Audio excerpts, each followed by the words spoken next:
Welcome to True Crime Garage. Wherever you are, whatever you are doing, thanks for listening. I'm your host, Nick, and with me, as always, is a man that's still angry that Pluto is no longer considered a planet, the Garage's stargazer. He is the captain. Guess it's all relative. It's good to be seen, and it's good to see you all the way from the planet Pluto. Thanks for listening. Thanks for telling a friend.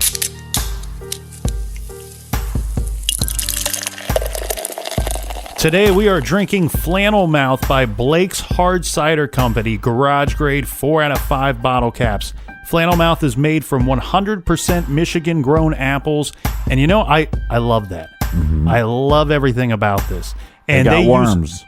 There's no worms. They use a wide array of late season table and dessert apples. This combination gives it a sweet flavor that finishes incredibly smooth. And our fridge is full today because of these incredible souls. Up first in Ballyclare, UK, Miss Lauren. Cheers. Next, we have a thank you. This says, thank you for the bloody awesome podcast. Please visit Australia sometime. Cheers from Leah in Victoria, Australia. Well, bloody cheers, mate. We also have Dave up in Montreal. And breaking my unplanned theme of people outside the United States, let's say hi and cheers to Brian in Central Illinois. Hi, Brian. Next, we have a beer recommendation that says, try Left Hand Fade to Black. Much love from Stacy in Denver. I love left-hand beers. Ooh, and I have two thank yous here, Captain, saying the same thing. So these are two people saying that they have Mad Pod Captain crushes. This is Valerie in West Bend, Wisconsin, and Vanessa in Grove Heights, Minnesota. So I tell you what, if you haven't done so already and you have a captain crush, you need to go and show it by sporting a Team Captain tank top from the TrueCrimeGarage.com store page. And don't worry, we're working on Team Colonel tanks as we speak.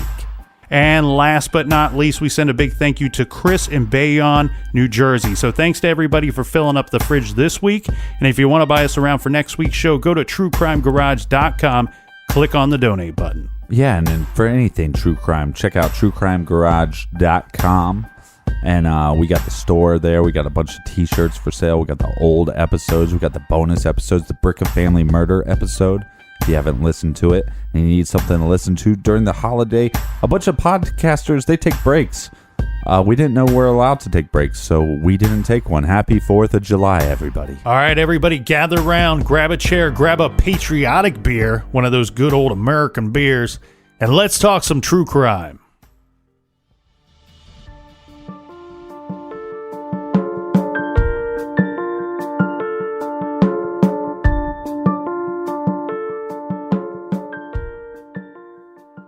All right, Captain, we have to dive right in because we are about waist deep in this whole Madeleine McCann disappearance and investigation.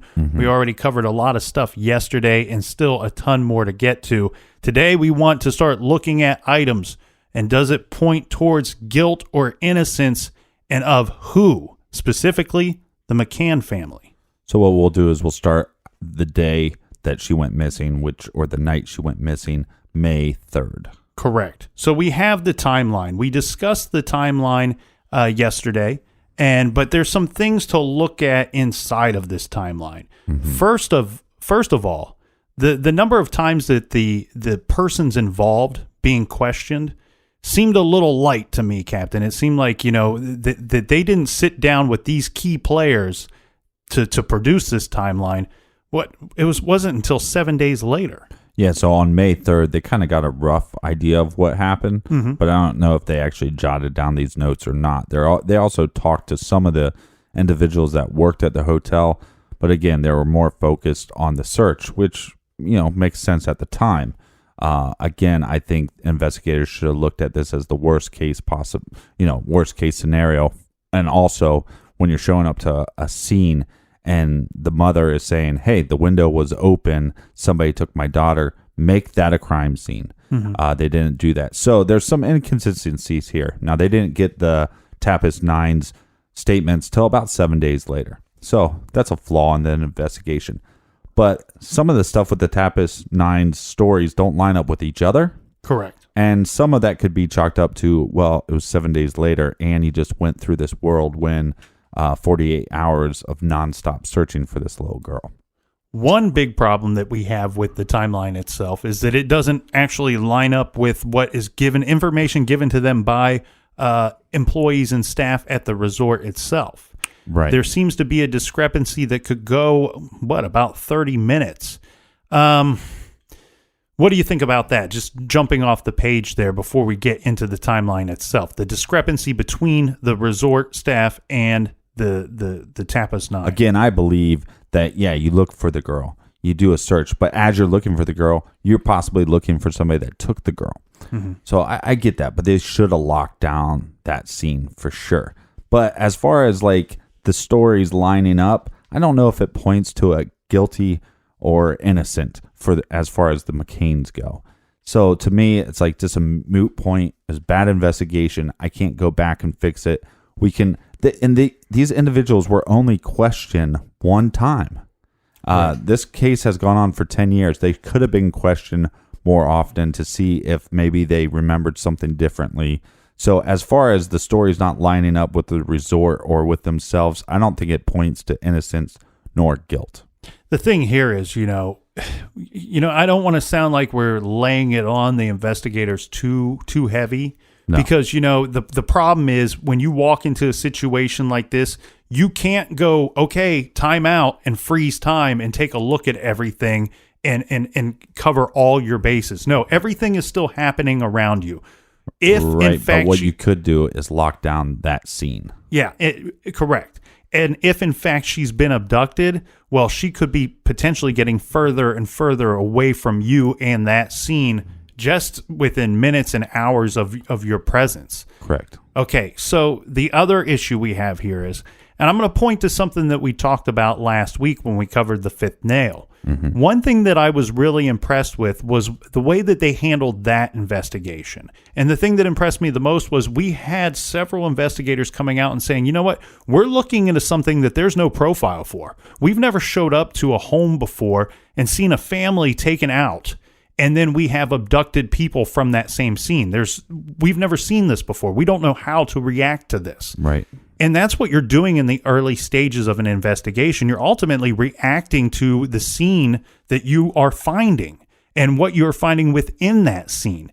So I think one thing that they did really well in the fifth nail investigation was they broke off into two teams. And they said, okay, one team, you're going to focus on the abduction, finding the children. Mm-hmm. The other team, you're going to focus on the crime scene and this murder situation that we found here. Right. I know that's tough to do in a lot of situations, but if you can walk into a scene and you can say, we're not really sure what we're looking at here. We don't know if this is an abduction or if something happened on site. Mm-hmm. If you could break off into those two groups and focus and say, you know what, mom and dad and all of your friends, we're going to have to sit you down and we're going to have to talk through this.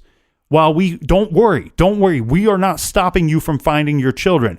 We are covering our bases. We're getting much needed, very important information because one, we want to find out if we can narrow down what time the girl was taken. That's very important. So mom and dad, we're asking you to sit down, your friends to sit down. We need to discuss this at length. Meanwhile, there were hundreds of people that night.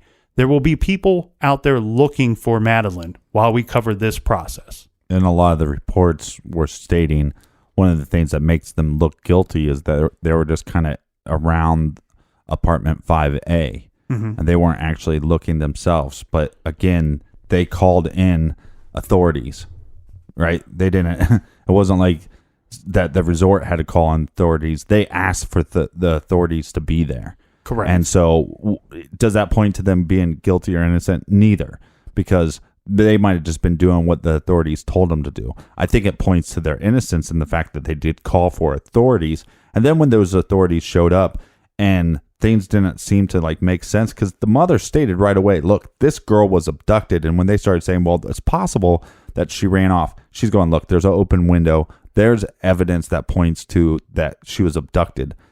Another key piece of evidence in this whole thing in the early stages of the investigation is that Kate McCann, she would state that she wanted the FBI involved.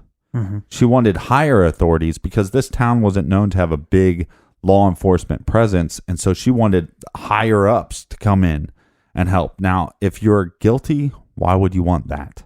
The other thing here, Captain, this might be something that the investigators were very inexperienced at. I don't have the numbers in front of me, but I read one report stating that Portugal has a significantly lower child abduction rate than a lot of other countries out there. So might be something that is foreign to them.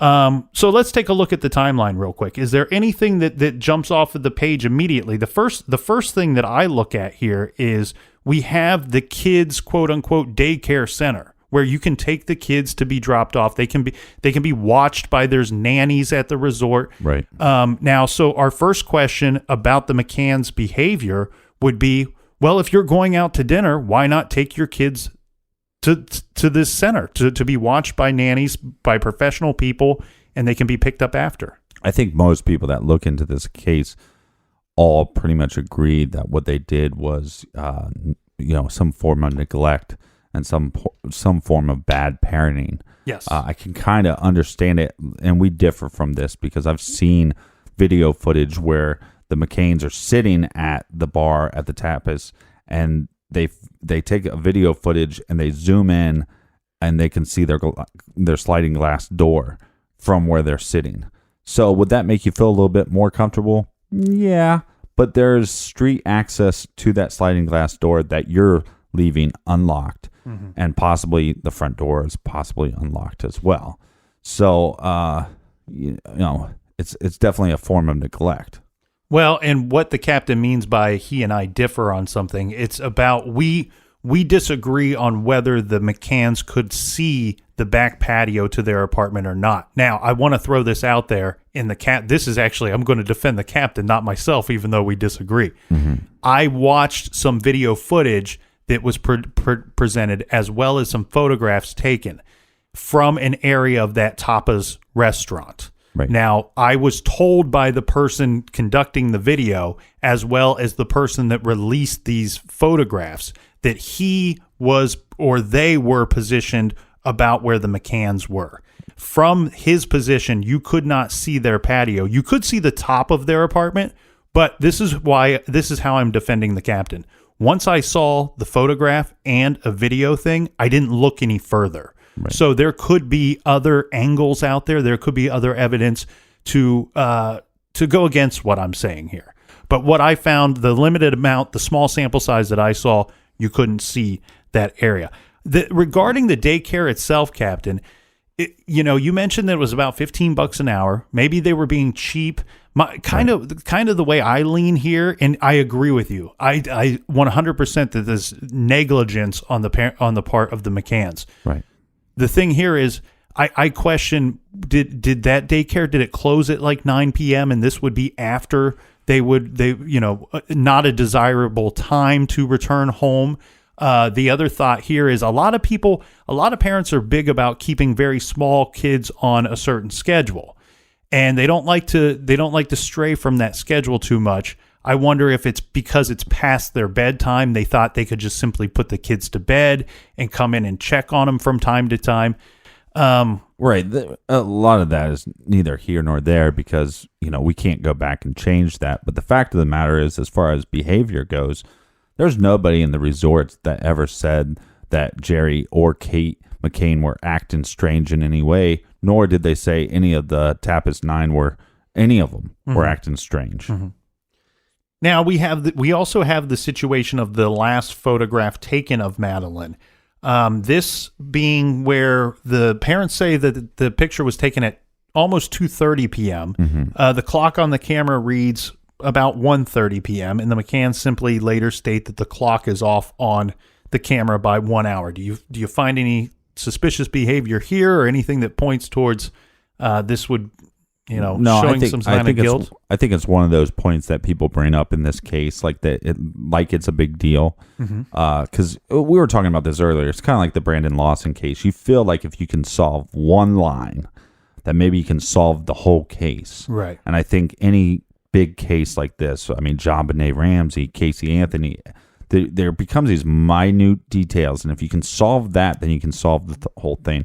So I think people that bring up this last picture, look, there's because they were trying to figure out the last time that she's seen alive. And so the reason why they're doing that is because they're trying to say, well, if we make this window bigger, right? Right. And she actually has a picture taken at 1:30 and not 2:30, that gives them less of a time for there to be an accident or for them to accidentally overdose her and then hide her body. Right. There's a couple problems with that. We have one of the Tapas 9 that claims that he saw her about 6:30, but there's also on record, I think like 5:30 that people from the resort saw her. Right. So again, this picture doesn't matter because we already have people seeing her afterwards. And that leads us to our next thing here. We have David Payne, who just after 6:30, he stops off at the tennis court. He talks to Jerry McCann for a second. Mm-hmm. And according to what report you hear, either Jerry asked David to go check on Kate and the children at their apartment in 5A, or David asked him, oh, where's Kate and the kids? And then decides to go up there. It doesn't matter who asked who what, in my opinion. But like the captain said, we have David Payne saying that he sees Madeleine during this time. One thing that has fallen into question, the lead investigator on this early in the investigation, who has, I should point out, has been removed as far as being the lead investigator in this. Mm-hmm. He points out a major inconsistency here.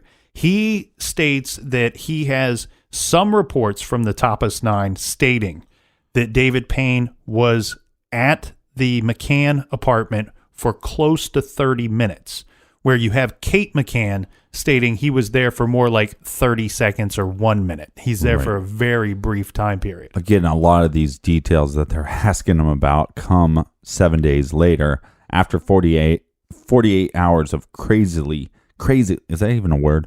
Crazily, that's a word. I'm going to stick with that. Crazily looking for this 3-year-old child. That's on the vocab test and the computer. Yeah, and pewter land.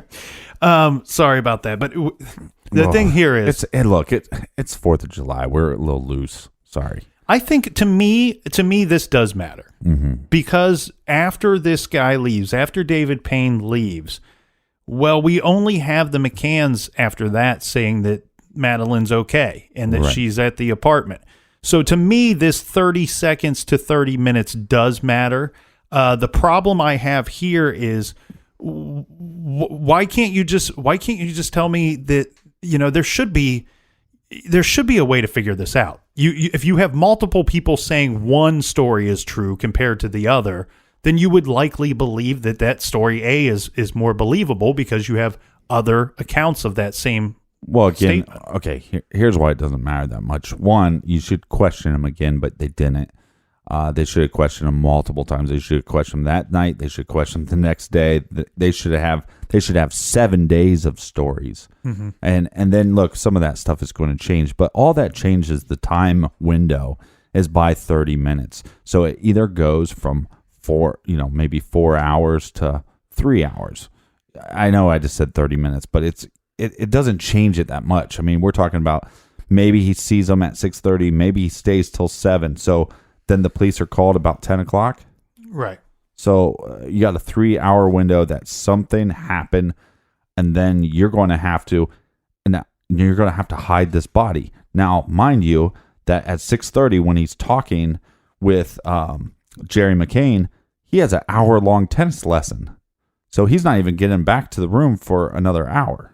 Right. So his tennis lesson would have started at 6 and it would have finished at 7. So he would have been returning, depending on whose story you believe, he would be returning right around the time that David Payne would be leaving, if in fact David Payne was there for approximately 30 minutes. Right. And does this matter? Maybe it matters because it changes as far as the timeline goes, but it doesn't point either innocence or guilt towards the McCanns. So we have a situation here, Captain, where we have Jerry and Kate McCann. They're arriving at the Tapas restaurant at approximately 8:35. It says that they are the first couple of the group to arrive. And now we know that all of these group members are leaving children behind in their rooms. and checking on them periodically. Now, I've heard, usually when I've talked about this case with friends and whoever in the past, because this case has been so popular, it's not the first friends? It's not the first time that it's been, brought up as far as over drinks. Right. But the question I first hear people say, not asking me indirectly, just asking everybody, is who goes out to dinner and leaves their kids at home? Well, in this situation, all of them did. Every parent in the group did. The only person there without children was a grandmother. Well, and mind you that if you have a sick feeling about this to make you feel a little more sick, they did this. This is the 6th day of doing this. Right? The 6th night of doing it. There's conflicting stories of that, but this was not 5 nights. Yeah, this was definitely not the first time. At the very least, it was the 4th or 5th time that they had done it on the trip. It sounds like it's very possible they did this every night, that it was a very routine trip, that they dropped the kids off at the daycare during the day, went out, did some things, spent time with the family afterwards, and then it's kids go to bed, parents go down to the tapas bar and restaurant to eat and drink. Right. Now, but hear me out on this, though. I mean, think about somebody that had, decent house, right? You've been to a buddy's, they got a decent house, they got a pool. And I was just hanging out with my buddy the other week. So he has a nice house, sliding glass doors, opens up to the pool. On the other side of the pool is a little like bar area, like I don't know what you want to call it. It's basically like a little shack that he made, right? Now, if it was at somebody's home, same distance, 50 meters, nobody would bat an eye. They'd say, oh, yeah, they're out by their pool bar drinking, and the back door wasn't locked because they could see it, and the front door, we're assuming, is locked, and then the kid goes missing. I'm batting an eye just because of the children's age. I think it's a little young. It's a little early for that. But look, I'm not going to tell anybody how to raise their kids. I'm just saying I wouldn't have done it. Well, and I believe one of the groups, they actually had, now not the McCanns, but one of the other sets of parents had actually a baby monitor. So, look, I think it's definitely, a form of neglect. And if the McCanns could go back and do it all over again, do you think they would do that? Heck no. Here's where we have our first problem, in my opinion. Those are all been items that have been discussed and really been debated to the end. Right. So far, I don't see anything pointing in the direction of guilt or not guilty. Here's where we have our first problem, in my opinion. 9:05. Jerry McCann returns to the apartment. I said during our timeline yesterday that he returned to the apartment through the unlocked patio door to check on the children. Now, the big problem here is that this story has changed. That on at least one occasion, Jerry reported to the authorities that he, in fact, went through the front door, which he states was locked at the time. Went through the front locked door to check on the kids. And on another occasion says that he went through the unlocked back patio door. Well, let me explain this. Like I said, they did this probably 5 to 6 nights, right? Mm-hmm. So the first couple nights, what they did was people would take turns checking on each other's kids, but they all locked their doors. And so they had to have the keys to get into the doors, right? So when you're asking somebody 7 days later, he's not remembering one night. He's remembering multiple nights. So, and again, I think the McCanns even said that the first few nights that they're there, they actually didn't go through the sliding glass door. They were actually going through the front door. Correct. So again, inconsistencies of stories, but and the police always point out that, the McCanns say that they're going through the sliding glass door, but all the other parents are saying that they're going around to the front of the building. Well, the ones that were going around to the front of the building were the ones that were on the second floor, because that's how you got to the second floor. So there's inconsistencies there. Right, because you can't enter through your patio that's on the second floor. It's a balcony. Right. So is it inconsistent? Is he being nefarious? I don't think so. I think he's just misremembering. But when it comes down to it, what it comes down to is what he says when he opens up the door. The door was open up a little bit. He looks in, he sees the twins, but he can't necessarily see Madeleine. Well, that's only possible if you're coming through the back of the room and not through the front door, because if you open up that front door, you would have saw her first. Well, because she would be the first person in sight, the eyesight line. The thing here is, Captain, we have an issue, because one would ask, well, why would you stray from going through the front door? Well, and then change to the back door. The thing here is, it's a longer route. You know, and they said that they were worried about noise, about waking the children. That could be it, but it's also a longer route. If you look at the route taken to enter the patio compared to the front door, you almost feel like with the front door, you almost feel like you're walking out of the resort, leaving the resort. You're beyond the wall. You're now traveling along the street to get up to that front door. Where if you are going through the patio, you pretty much feel like you're staying within the walls of the resort. And it's almost about half the trip when you break down the time to get from, comparing the two. The patio is about half the trip. Well, right. And if you go through the back door, the back sliding glass door, you just have to peek in to the room. If you go in the front door, you have to actually go through that room so you can take a leak or whatever.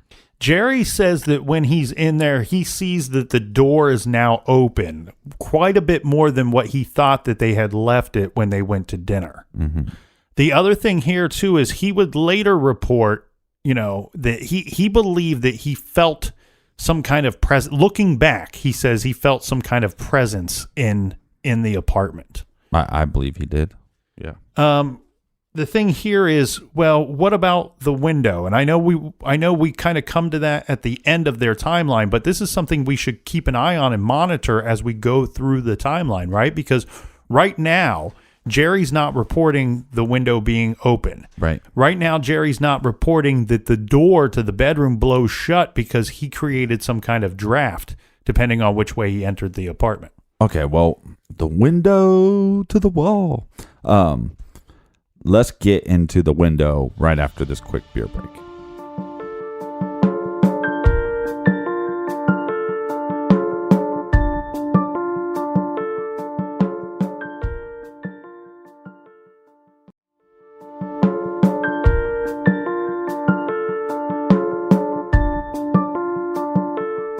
All right. Welcome back to the Captain and the Colonel show. Cheers, mates. All right, let's not get to the window yet, because there's something we got to get to the window first, right? Okay. So let's go with this. At 9:30, this is when Kate is supposed to go back up to the room and check on the kids. Instead, we have Matt Oldfield and Russell O'Brien. They are leaving the table to go check on children as well. So Matt then offers that he will check on Kate's kids while he's away from the table, which is not going to be very hard because he can be told that the patio doors are unlocked and you can just go in that way, Matt, and check on the kids, right? We have some problems with Matthew Oldfield's statements, and one of them being that he doesn't physically see Madeleine McCann. He states that he kind of just, kind of peeked into the door. He thought the door was open more than what he was told it should be. But that at the time didn't matter anything to him. He didn't know that the McCanns left the door closed. He didn't know that Jerry found the door open and then closed it more. So he notes that the door is open. He just kind of peeks in. He sees the twins. He also just kind of listens with the old ear. Don't hear anything. Nothing seems wrong here. Everything's good. I got to run and check on some other kids, and then I'm back at the restaurant. The other thing, though, that he points out here, the thing that I think that is very important, is he also, even regardless whether the door is open, slightly ajar, all the way open, whatever, he at no time gives any evidence to point that the window is open at this time either. Right. So no evidence from Jerry or Matt that the window is open. Well, and there's no evidence of the window being open because there was multiple times that different people had to walk around to the front of the building. So by them walking around to the front of the building, maybe they looked over, but they would have noticed if, because there's this metal, like little tiny, like what we talked about, like almost like a garage door on over the window that has to be open. I think people would have noticed that if they walked by the front of the building. Right. So the thing here, though, now we have 10 o'clock, and Kate goes to check on the room. And she states definitively, she's got that little piece in there about the door slamming shut or the door blowing shut. And I'm assuming that it's because the window is open and she's created some kind of draft by opening up the patio doors or whatever, creating a draft, causing the door to shut. We've all experienced that before. Well, right. And look, to be fair to these parents, I mean, look, anytime that you would have to check on kids, my stepsons used to sleep upstairs by my room. If I would go to the bathroom upstairs, maybe I would peek in. Maybe I wouldn't see both of them, but I kind of listen in, so that's not uncommon, and so I assume this is why it's a big deal about the door moving, is because I think when Kate went in, I think a lot of these trips that the parents were making to check on their kids it was also, I got to use the restroom, Right. we're drinking, I got to take a pee, right? Right. And so I think sometimes, it's just like when Jerry says, well, I went in, but I don't really know if or when they sorry, I'm a little discombobulated. Now I can't even speak. Okay, I'm just going to keep going. Screw it. So I think some of them just went in to take a pee, and then they're going to listen, right? And I think this time, this is why it startled her, is because I think she wasn't really going to check in on them. I think she's just going to take a leak, right? Right. Or give a listen or walk by the door. Right, and that would suffice, but then all of a sudden, the bedroom door shuts. Mm-hmm. And then she's like, oh, what's up with that? So what's up with that? So she opens up the door and notices the window's open. Right. So, let's not give our opinion yet on this situation, right? Because I want to move on to the next thing. She then flees. After looking around the apartment looking for Madeleine. She then leaves the apartment, running back to the restaurant to say that. And there's some different accounts of what she said, but the one that is repeated every single time is that she says that they have taken her, or right. She's basically stating that she's been abducted. Madeleine's been abducted. So now that, to me, I've never liked that statement. I always thought that was a strange thing for her to say. And you and I have had this conversation before, and you point out a very good thing there, where you say, well, it's only strange, Nick, to say that until you're the parent and you've seen the window wide open in the same room where your daughter was once sleeping. Mm-hmm. So I get that. I'm on your side with that. I have a little issue of her running to the restaurant. I don't know that would be my first go-to.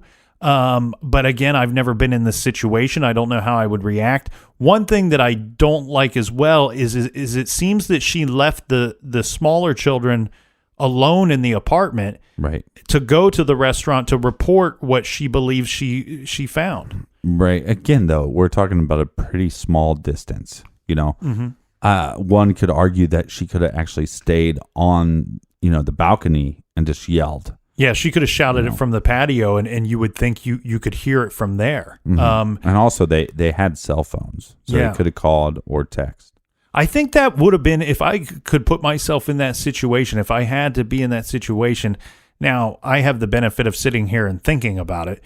However, I think that would be the go-to for me, to run out on that patio and just shout it from the mountaintop and hope that the resort staff or your friends and my friends and family hear me. And all come running. Yeah. Or, I mean, again, the thing that I haven't thought much about till you've brought it up is that she did leave her twins. That's the thing. Which are way younger. Yeah. Remember when we covered the Columbus case where the man said he was in the woods with his wife and small child, and he went ahead of the group and he discovered a man beating a woman to death. And he decided to run out of the forest and run to a local business and call the police. Right. To me, that went unsolved for many, many years. And I always found it to be very strange that he would leave his seemingly defenseless wife and small child behind where this maniac is, right, and then run out and call for help. Where yes, maybe the window open points to her that the person has fled. She did check the apartment and didn't see anybody in the apartment. But I think at that point, they weren't erring on the side of caution before when they left the kids alone. I would think by this point, though, you are snatching up those two small children and you're taking them with you to call for help. Right, possibly. Or just, I'm going to run out there, and maybe she didn't make it all the way to maybe she only made it 20 meters, and then they came running. Also, this would actually make sense on why the window was actually shut. Because you're looking around and you can't find your daughter, and now you're putting two and two together and you're going, wait a second, I think somebody came through this goddamn window, right? So then you slam the window shut, and then you could take off running. Hey, they've taken her. I need help. So that would explain why, when the detectives show up and other people say, well, the window wasn't open. Right. Now, let's just go over the evidence on the window. They did take fingerprints. The only fingerprints that they found on the window or anywhere by the window was from Kate.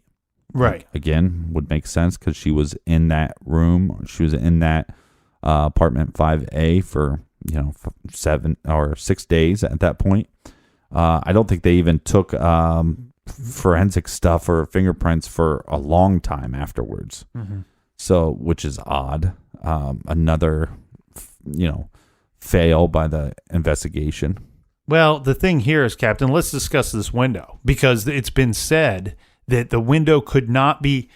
It's been said that the McCanns stated that the window was closed and the shutters were closed. And then you have some people stating that you could not open the shutter from the outside. And I'll describe the shutter. It's metal slats. Like the captain said, it looks like a small garage door that would drop down and cover the entire window itself. It's controlled by what people say a strap or a cord inside. It's like a pulley system. That would open up this tiny little garage door, and then it drops closed. Yeah, you want to think of this as like a Chicago storefront or a New York storefront, where they have the metal that slides down in front of the storefront. So every morning they have to lift it up, and then you see the storefront, and then you pull back down when you leave for the night. Look, 10 years of talking about this case, 10 years of people looking into this case, all they had to do was test it. They tested it. They had a guy in his 50s, maybe 60s, detective.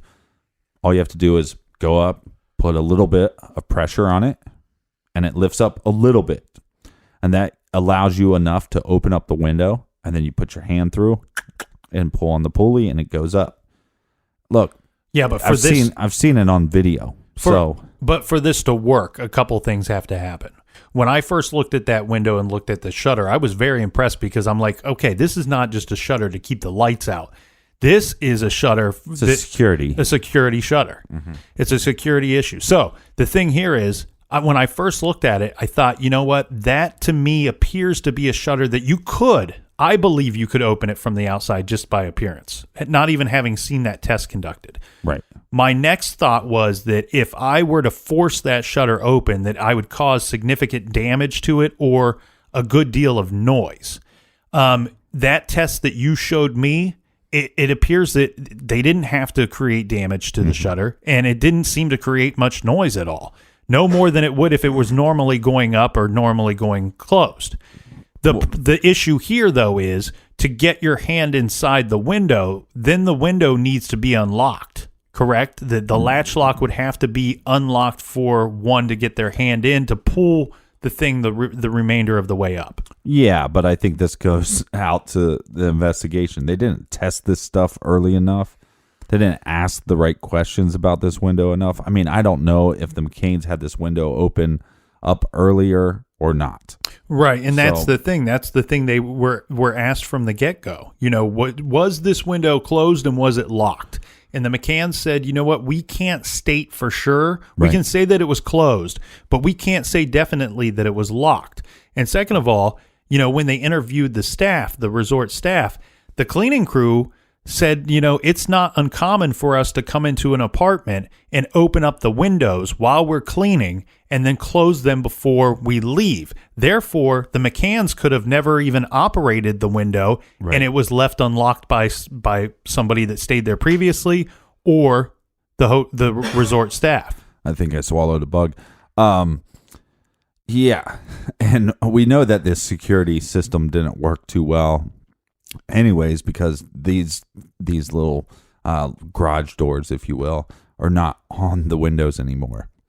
They actually place bars on the windows. Yeah, and I'll tell you what, that's the selling key to me. That's what sold it for me, Captain. You showed me that test, and I thought, I might be wrong about this. But what sold it for me, with having a background in property management, I know that it's so much of a budget business. You know, you work within the budget as far as improvements go of your property. Right. And therefore, if you're doing a good job, you never pay for any improvements that are not needed.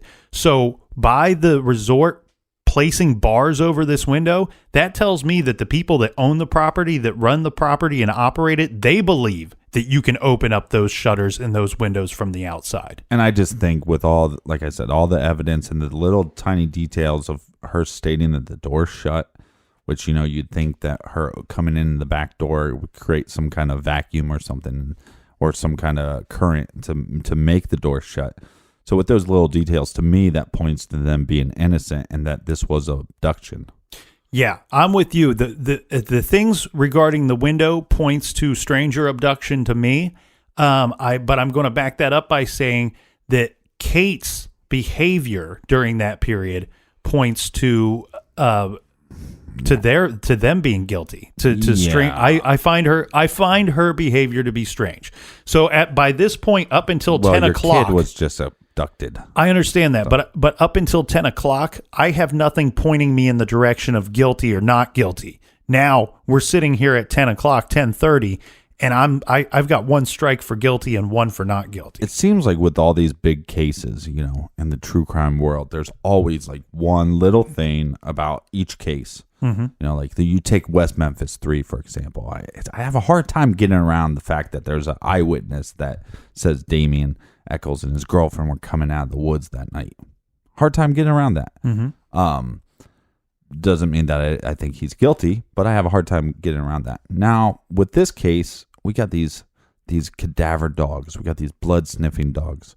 I have a hard time getting around some of this. Yeah, these are like specialty dogs, and I say that because they have their own unique specialty that they do. So we have two dogs, right? We have Eddie. He's the cadaver dog. He's the one that can locate human remains, and it's just human remains. It's not, you know, animal carcasses or anything like that.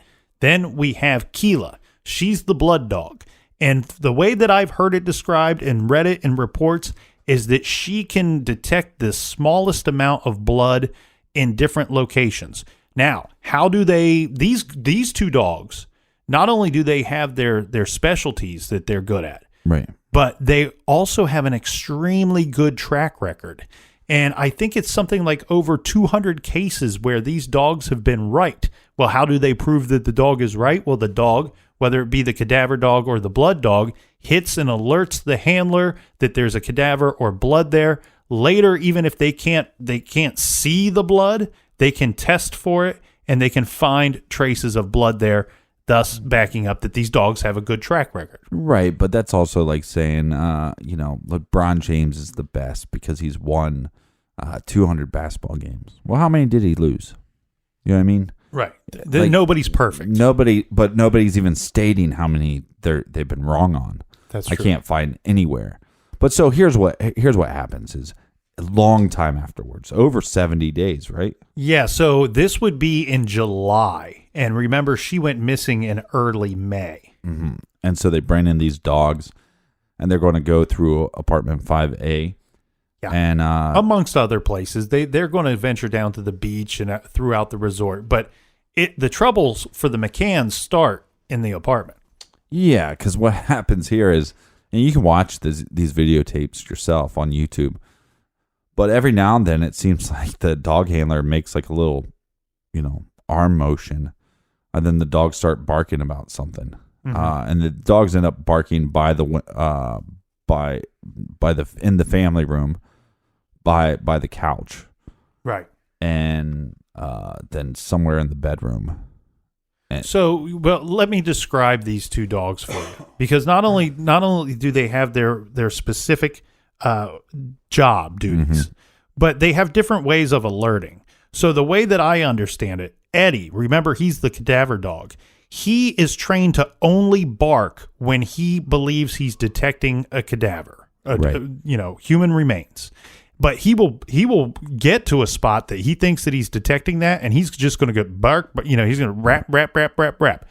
Now the other dog has not how dogs sound. Has a different method. Mm-hmm. Okay, Keela, when she believes that she's detected blood, she will do what I believe is called a silent alert, where she will put her nose or her face on it in the direction of what she believes that she's detected.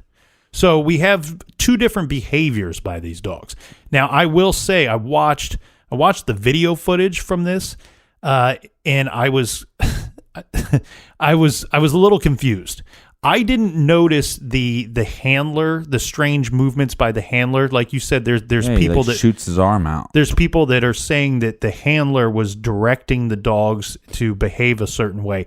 I saw that outside of the apartment, and we'll get to that. But within the test conducted in the apartment, I definitely saw that the dogs seemed to be interested in the couch.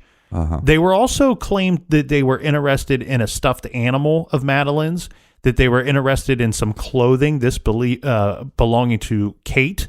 And the thing here is, though, I didn't see any definitive behavior from the dogs that would lead me to believe that. I saw multiple times where they would walk past the clothing, they would walk past the stuffed animals.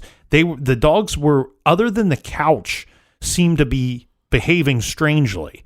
And they were hitting on the couch, and as you said, it was the area behind the couch that they seemed to be really honing in on. Right. But then they're also, the cadaver dog went pretty nuts in the bedroom. Yeah. So look, we could go through every little minute detail of that video. Watch it if you're interested. Basically, what the police, because of these dogs and how much they've been right, the police, basically the Portuguese police, came out and was like, you know what? Here's what's happening. What we believe is that there was an accident, maybe from the couch to the window. She fell, broke her neck or whatever, and you guys covered this up. Because, we have blood samples now. We got DNA, and we're going to test to see if there was a dead body in this room. Mm-hmm. So that's what they came out. And that's the direction they went into this investigation. They stopped thinking about an intruder and said, look, we got to get Kate and Jerry to be found guilty of this. But the cadaver dog, also hit on the car. Now, this was a rented car, and we haven't discussed the rented car yet. But they placed several vehicles, and I don't just mean like 20. 20 to 30 vehicles in this parking garage. And they spaced them an even amount away from one another. And the dogs checked all of the vehicles, but they hit on the McCann's vehicle. This is a rented vehicle. They are detecting some kind of smell or hitting on smells coming from the trunk area of this vehicle. Mm. The strange thing, though, was this was a vehicle that they rented 24? Yeah, 24 days after she went missing. After she went missing. So their theory then became that, well, that's no big deal because the McCanns hit her body. Then when they came back to Portugal, they rented this vehicle, and then they put her in to the vehicle, and then they drove to Spain. Now, they actually did drive to Spain the first day to put flyers out for their missing child, but they also had a film crew with them that day. So, and it's videotaped. So the one day that they drove to Spain, that the police are saying that they dumped her body, there was a camera crew in the back. Now, that camera crew was friends of theirs, but again, now you're going to say that these two parents that have no history of violence, no history of any criminal activity, that they accidentally killed their daughter, or their daughter accidentally died. They're covering it up, and they got 9 other friends that are helping them cover it up, and now they got this camera crew helping them cover it up. It's kind of far-fetched. Let me throw this at you too, Captain, because the statement there is that they would have moved the body. Right. and hid her in what one would guess would have to be a better hiding spot. Right. Or cremated or whatever. Some way of getting rid of the body. Here's the weird thing though. Would you risk? So at this point, you've technically successfully hid that body for over 20 days. Would you risk being detected moving the body after you've successfully hid it for over 20 days, unless you hid it in a manner that would be incriminating to yourself? It just makes no damn sense. It's very questionable. Now here's what happened, because got to move this along a little bit, right? No. So what happened then is the Portuguese police then bring Kate in for questioning. Right. We're going to get back to the DNA results and all that stuff of what the dogs found. But they bring her in for questioning. She goes in about like 4 o'clock, 5 o'clock. She's there till like 1 a.m., right? Mm-hmm. They basically offer her a deal.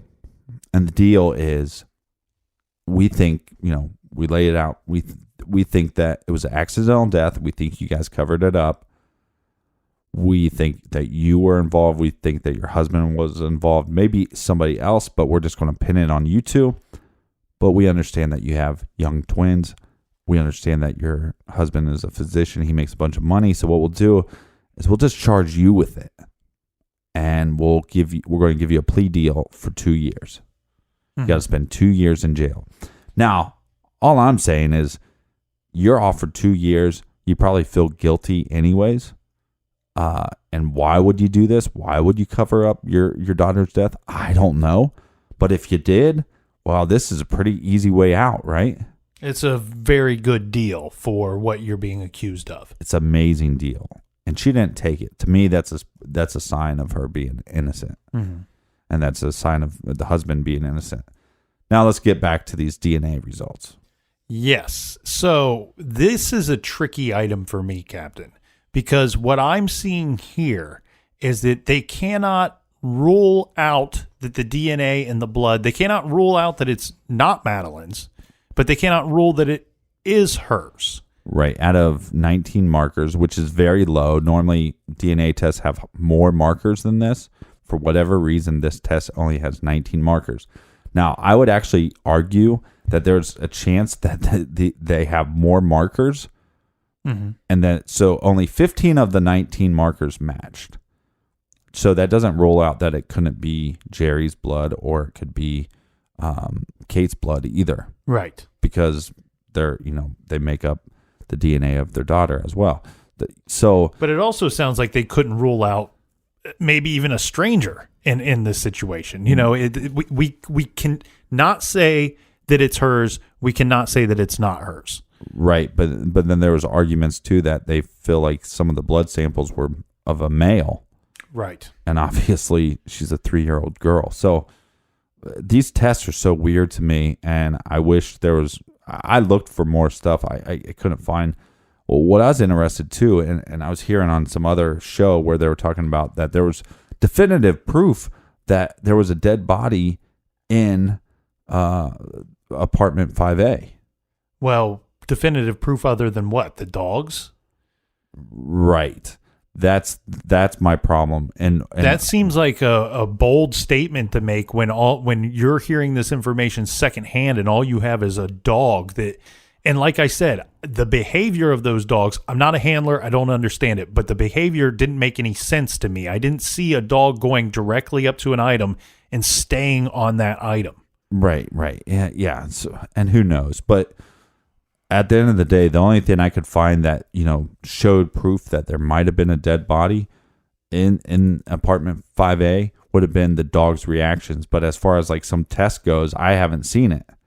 So again, this DNA evidence doesn't prove to innocence or guilt. Correct. All right. So we've talked about the McCanns quite a bit.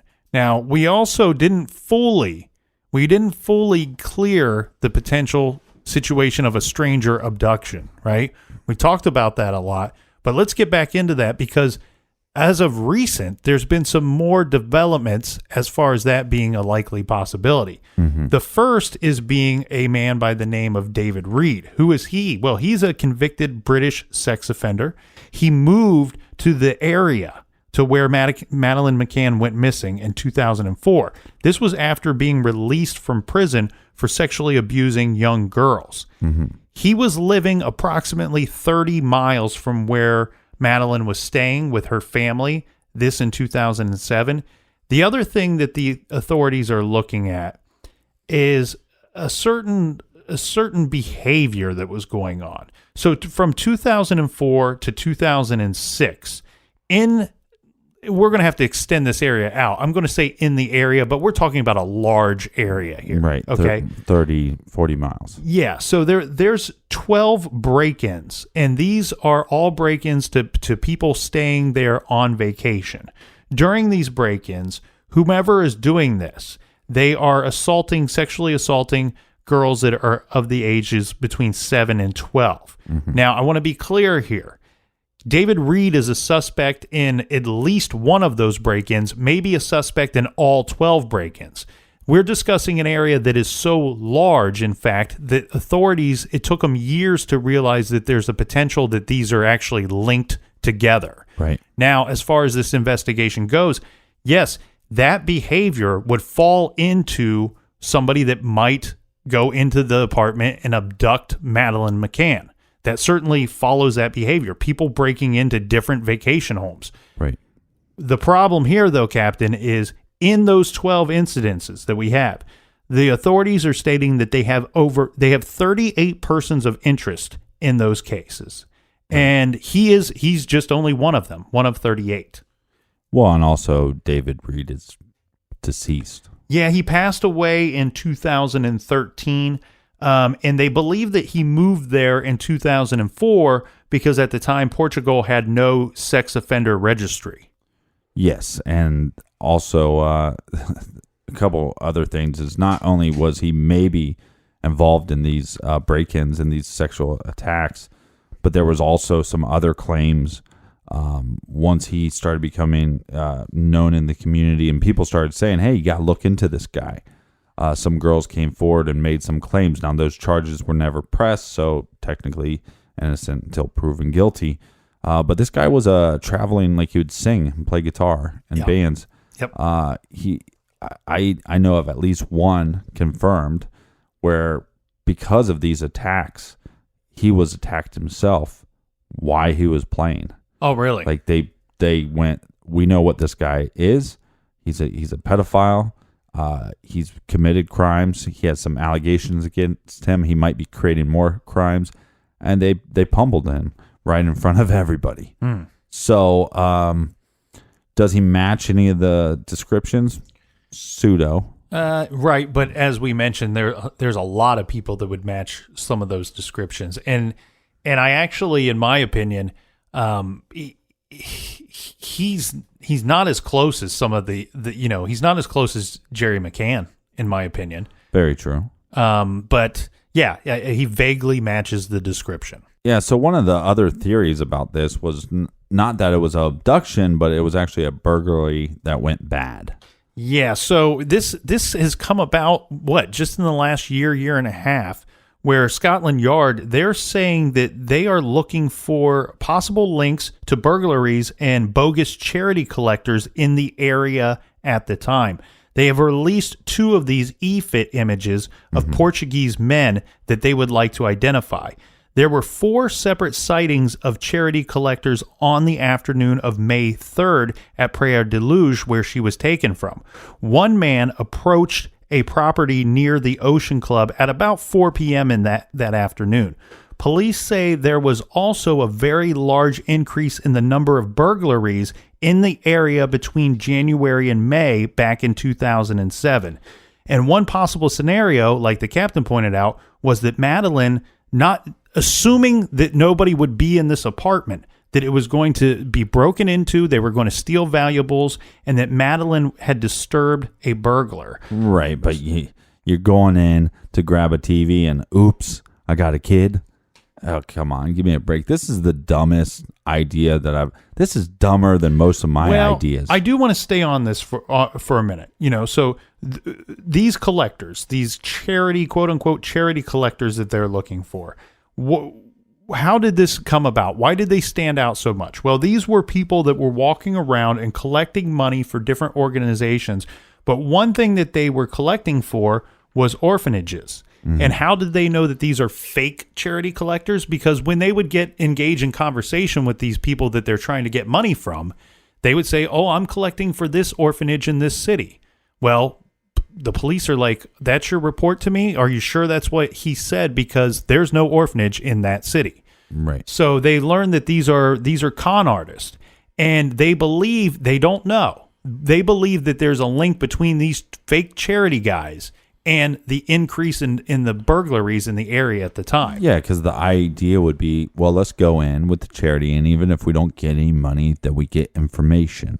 Mm-hmm. And if we get some information, we can go back. Yeah, when we say that there is an increase in burglaries in the area, we mean like within blocks. In the resort, within blocks of the resort. I think there was in that three immediate within area. Right, there was 3 within 17 days of her going missing. Correct. And there was a break-in, like I think 7 days before. They're in 5A, right above them. Mm-hmm. So, but again, the resort they don't want to tell you this, and then the resort doesn't want to tell you. Oh, by the way, we were telling authorities, hey, we need to stop this because this is bad for business and this is going to get out. Mm-hmm. So, I guarantee you, they didn't tell the McCanns, hey, you might want to make sure everything's locked. Like that's no excuse. You shouldn't leave your kids alone like that. But if you would have heard about these things, maybe you would be a little more on high alert. But they don't want to alert you about it because it's bad for business. And then the cops don't want to bring this up because it's bad for business. So you got these cops pointing the finger at the parents of a girl that went missing when they know that there's been more break-ins in that area in the last 17 days. Mm-hmm. That brings up the question of motive, Captain, right? Because we're talking about, I'm with you. As far as we're talking about a burglary gone bad. Of course you're here with me. I'm stuck with you. We're in the garage. We're talking about a burglary gone bad. So I break into a place. I'm looking for cash and jewelry. This is something that I've done multiple times, right? Because of course. I do it all the time, every weekend. How do you think we got these new mics? I get inside, and I'm startled by the presence of a little girl who might even be too young to identify me, seeing that she does not know who I am. And you don't know if she knows karate or anything. So I'm going to abduct that girl as a, you know what? Maybe this kid is more valuable than what I came in here looking for. Or maybe I'm going to abduct her because she saw me. I think this is a jump. This is a bit of this doesn't it feel like they're reaching here, Captain, where they're like, you know what? We see this uptick in burglaries, and maybe it's no coincidence that this happened at the same time that a small girl was stolen from an apartment. And what's weird is this is the theory that's coming from the Scotland Yard police, so it has nothing to do with the Portuguese police. If it had something to do with the Portuguese police, I would say, well, this makes sense because they don't want you to fear for abduction. They don't want to fear for sex trafficking. They want you to fear just a break-in. Mm-hmm. It's a break-in gone bad. But it's weird that it comes from the Scotland Yard police. I think this is stupid. The motive is purely it's sexual or to sell into sex trafficking. It's ridiculous. So that's the motive. So without even discussing it, you want to dismiss what motive the McCanns might have. Right, so you're stating that the motivation would be sexual or some form of abduction motivation. The McCanns, it seems like their situation would be a bit of a leap for a little bit of a stretch and a reach as well to make a motive out of their daughter accidentally died. Yeah, they're physicians. If they walked in and their daughter had an accident, they're going to call an ambulance. They're going to call somebody for help. They're doctors. They took an oath. I have a lot of nurse friends. They took an oath. They take that serious. But Captain, they were sedating their daughter and she died possibly of an overdose. Why wouldn't they cover that up? Again, within seconds, you call your ambulance. What happened? She got into this medicine. Yeah, looks like candy. She ate it. We've had this problem before. Yeah, or I accidentally gave her a dose and then my wife did. Mm-hmm. We made a mistake. We've caught her fumbling with the pills before. It's right. Easily explainable. So where does that leave us? Are you stating, do you believe the McCanns are innocent and have been victims of some bad luck here? Or do you think, who do you think's right? It's not like it was their only daughter and that they were like, hey, you know what? If we can get rid of her, we can go party with Casey Anthony. No, that's not, it's ridiculous. They had twins. It took them a long time to have Madeleine. Like, they didn't even know if they're going to be able to have kids. It was they thought it was like the miracle child. These people were thrown under the bus. Right. When people didn't do their job and didn't do the investigation. And I still think there is motive from the resort, from the community. There's even signs that are painted, like on the stop signs. They'll say "Stop McCann" or "Stop Madeleine Circus," because they don't want this publicity. Well, it's like, if you're going to have people going and taking vacations to your place, then your police need to do a better job. You need to do a better job. The parents needed to do a better job. It's a very it's misfortunate, but I think they got thrown under the bus. I cannot decide, to be honest with you, Captain. I know people don't like that when somebody sits there on a fence and they don't pick a side. Here's the fence I'm sitting on. I have the McCanns on one side. I hope it's a sharp fence. And stranger abduction on the other. And I feel like, I know this is an easy out, but I feel like I don't have enough information to go either way with it. I do see some what I think is suspicious behavior on the part of the McCanns. Right. But I also see things that point towards they didn't do it.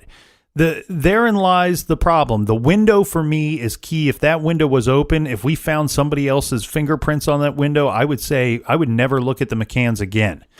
So the window for me is key. One thing here, and I'm going to throw this little theory out there, and it's slightly different than some other ones that we've already presented. But the lead investigator, he's gone on to write a book. He's gone on to do a documentary. If you want to dive into those, I go for it. I recommend it. He was very close to the case. The thing here is, though, you have to read the subtitles. Yeah, he was also removed from the investigation. And my understanding of why he was removed was because we have Scotland Yard, we have the British government. They were inquiring about one of the employees at the resort. And he either failed to respond to their inquiries or he failed to investigate this individual.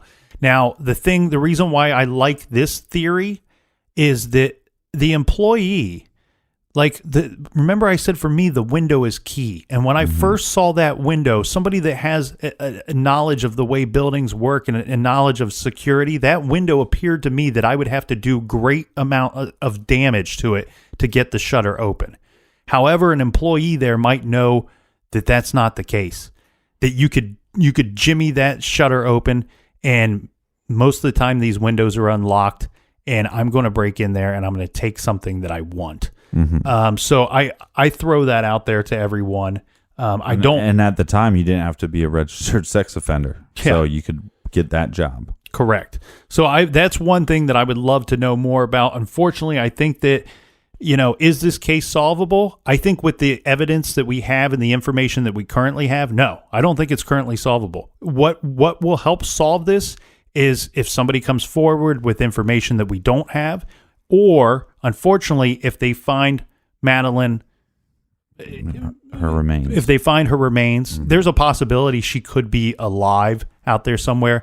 I think that the way that they find her and where they find her could point us to who is ultimately responsible. And a couple things, this case is huge. It's a whale. I mean, this could have really been like 4 parts. We could probably broke it down a little more clearly. It's just so much. The timeline, if Nick went through the timeline of 10 years, there would have been it's just so much. So we kind of wanted to look at it more on the idea of here's something that points to maybe they're innocent or maybe they're guilty. So, but there's definitely a lot more to dive into this case. There's also a bunch of sightings. We haven't talked about those. Basically, my take on any sightings of her being alive, all the pictures that I have seen, and this is just my gut feeling, none of them are her. except for one that I have a hard time. My theory is more that somebody knew that she was there, breaking them in, not for sex trafficking, but for their own sexual desires or whatever. And then when the media storm got too big, he had to get rid of the body. He had to get rid of the girl. Mm-hmm. That's my gut feeling. But when I see this surveillance picture of her in like a convenience store, to me, my gut is telling me it is her. So if that's true, then where is she and who has her? And just before this summer, they were making announcements to everybody that was traveling anywhere overseas to take a picture of Madeleine with you and look around and look for her. It's 10 years later, and there's still some hope out there. Yeah, and there's other little things that we didn't talk about, like, the McCanns, when they talked in press conferences, they seemed cold, or just some of that stuff. I mean, I think those are little things that's not going to help you solve a case.